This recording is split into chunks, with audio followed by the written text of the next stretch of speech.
সারা রাত প্যান্ডেলে ঘুরবে বলে নিজেকে সাজিয়ে নিচ্ছিল অয়ন্তিকা।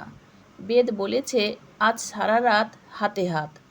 বিরিয়ানি অয়ন্তিকার খুব পছন্দের। নরম আলু, মশলা দিয়ে ম্যারিনেট করা মাংসের টুকরো, সঙ্গে যদি চিকেন চাপ থাকে তাহলে পুরোটাই যাকে বলে জমজমাট। হঠাৎ করে মায়ের দিকে চোখ গেল।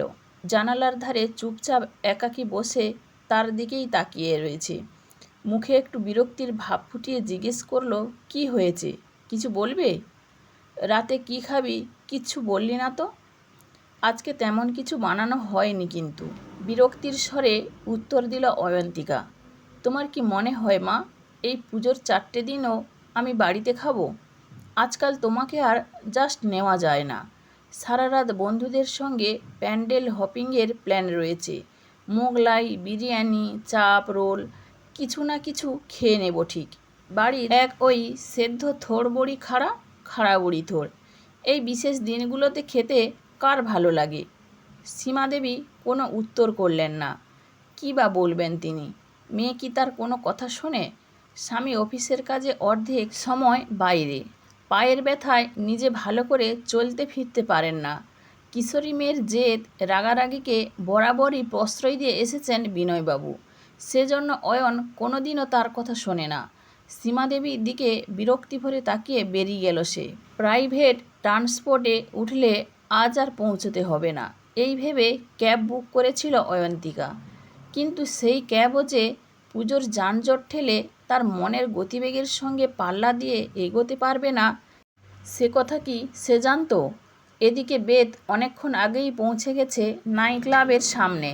আজকে আগে হালকা নাচানাচি, খাওয়া দাওয়া, তারপর রাতভর মায়ের দর্শন করে ভোরে বাড়ি ফেরা। অবশ্য ভিড় বেশি হলে মাল্টিপ্লেক্সেও সিধিয়ে যেতে পারে তারা। চিন্তা কিসের, বেদের বন্ধুরাও তো সঙ্গে থাকবে। অপর্যপরই ফোন দিয়ে চলেছে বেদ। এতক্ষণে ক্যাবটা খানিক এগোলো। ওই তো বেদকে দেখা যাচ্ছে। কি মাচুই না লাগছে। অয়ন্তিকার ভাবলেই ভালো লাগে। তার বয়ফ্রেন্ড কি দারুণ হ্যান্ডসাম। ক্যাবে বসেই হাত নাড়ল সে।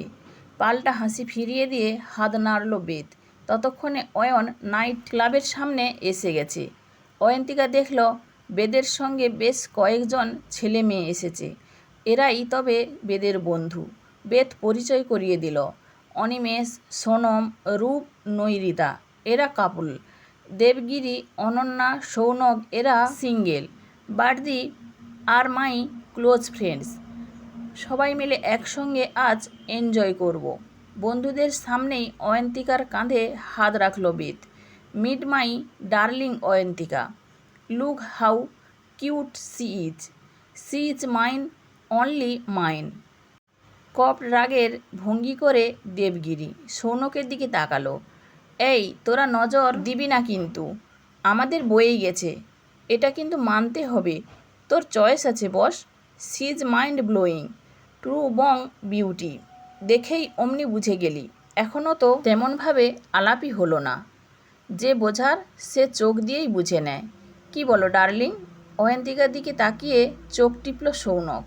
বেদ আমাদের ডিয়ার আর তুমি আমাদের ডার্লিং। বেদ এই রকম ছেলেদের সঙ্গে মেশে? অয়ন্তিকার কান লাল হয়ে যাচ্ছিল। এ কী ধরনের ঠাট্টা? অস্বস্তি হচ্ছে বুঝতে পেরে অয়ন্তিকার হাতে চাপ দিয়ে সৌনককে মৃদু ধমক দিল বেদ। আজ প্রথম দিন, বেচারিকে একটু ধাতস্থ তো হতে দে। তোদের আচরণ দেখে অয়ন তো এখনই ভয় পেয়ে যাচ্ছে। নাইট ক্লাবে প্রথমবার বয়ফ্রেন্ডের সঙ্গে এলো অয়ন্তিকা। এর আগে বন্ধুদের সঙ্গে কয়েকবার এসেছে বটে, কিন্তু আজকের ব্যাপারটা সম্পূর্ণ আলাদা। স্পর্শে একটা অন্যরকম অনুভূতি, অন্যরকম ভালো লাগা। একসঙ্গে নাচতে গিয়ে হাতে হাত, গালে গাল, কোমর, কাঁধে ছোঁয়া। অয়নের মনে হচ্ছিল সে নিজেকে হারিয়ে ফেলেছে এক সুখ স্বপ্নের জগতে। এই স্বপ্নে মাদকতা আছে, এই স্বপ্ন যেন কখনো শেষ না হয়।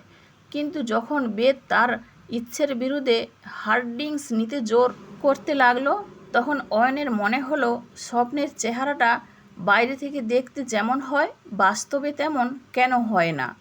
একটু খাও না, দেখেছো তো আমার বন্ধু বান্ধবীরা সবাই খাচ্ছে। অল্প খেলে দুনিয়া অশুদ্ধ হয় না। মধ্যবিত্ত মানসিকতার মেয়ে নাকি তুমি? এই সময় দাঁড়িয়ে এসব বোকা বোকা সেন্টিমেন্ট ধরে বসে আছো? জাস্ট চিল সুইটহার্ট, টেস্ট তো করো, বুঝবি তখন। Life is beautiful. অয়নের কোমর জড়িয়ে ডান হাতে ভদকার গ্লাস তুলে নিল বেদ।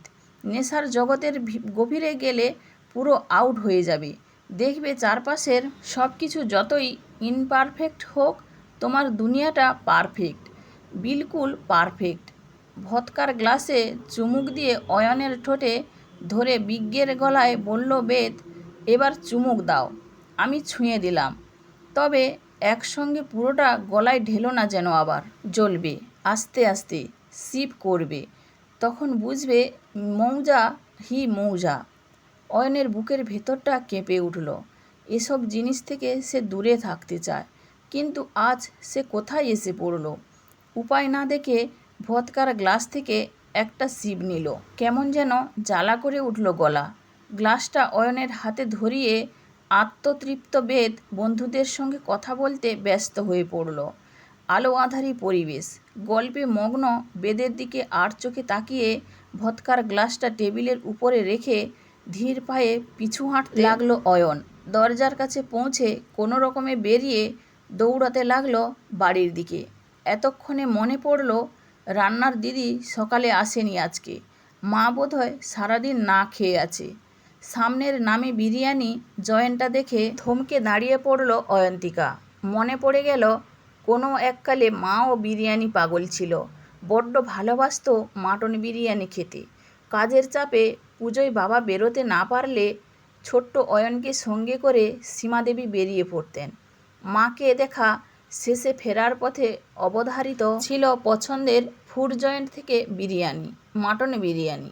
চিকেন বিরিয়ানি মা কখনো খেতে চাইতো না, বলতো ওটা আবার বিরিয়ানি নাকি। মায়ের সঙ্গে ঘুরতে ঘুরতেই তো অয়ন বিরিয়ানির প্রেমে পড়েছিল। ইস, এতদিন যে কিভাবে সব কিছু ভুলেছিল সে। বন্ধু বান্ধব, আড্ডা, হইচইতে বেচারা মায়ের সঙ্গে কতদিন কোয়ালিটি টাইম স্পেন্ড করেনি সে। আজকাল তো পায়ের ব্যথায় মা বেরোতেও পারে না। তেমনি একটা কাঁচের দরজা ঠেলে ভেতরে ঢুকে টেক আওয়ারে কাউন্টার থেকে 2 প্যাকেট মাটন বিরিয়ানি আর চাপ নিয়ে বাড়ির দিকে রওনা হলো অয়ন। অসময়ে কলিং বেল বাজছে। কে এলো রে বাবা? দরজা খুলতেই চমকে গেলেন সীমাদেবী। অয়ন, তার আদরের অয়ন্তিকা দাঁড়িয়ে, হাতে বেশ কয়েকটা প্যাকেট। তোর না সারা রাত পূজা পরিক্রমা হই হুল্লোড়ে প্ল্যান ছিল, তাহলে এত তাড়াতাড়ি ফিরে এলি? মাকে জড়িয়ে ধরে ঝরঝর করে কেঁদে ফেলল অয়ন্তিকা। কবে, ঠিক কবে আমি এত বড় হয়ে গেলাম মা, যে তোমাকেও ভুলে গেলাম তোমার সঙ্গে সময় কাটাতে? কেন আমি এত বড় হলাম মা, কেন আমি এত বড় হলাম? মেয়েকে জড়িয়ে ধরে মাথায় হাত বুলিয়ে দিতে লাগলেন সীমাদেবী। শান্ত হ রে মা, শান্ত হ।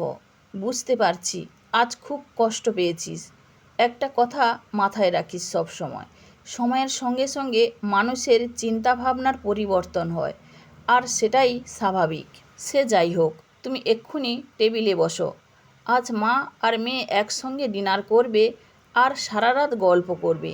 কত যে গল্প জমে আছে, সঙ্গে তোমার পছন্দের রেস্তোরাঁর বিরিয়ানি আর চাপ। চামচে করে বিরিয়ানি মুখে তুলতে গিয়ে অয়ন দেখল সীমাদেবী এক মনে মাটন বিরিয়ানি খেয়ে চলেছেন। মুখে তৃপ্তির হাসি। সন্তানের আনা খাবার বলে কথা। আজকের মতো সুস্বাদু বিরিয়ানি তিনি কোনোদিন খাননি।